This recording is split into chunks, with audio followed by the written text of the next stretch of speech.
Сәлеметсіздер ме көрермендер? Бүгінгі тақырып бет күтіміне арналған қолда бар өнімдерден жасалатын маскалар түрлері. Менің ақпаратым сіздерге қызықты болса, лайк басып, комментарий жазып, менің ақпаратымды жоғалтып алмас үшін подписаться батырмасын басуды ұмытпаңыз. Ал кеттік.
Өте қызық болды ма?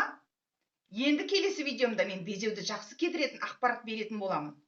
Подписаться батырмасын басуды ұмытпаңыз. Сонда ғана сіз қажетті ақпаратты жоғалтып алмай, үнемі бірінші көретін боласыз.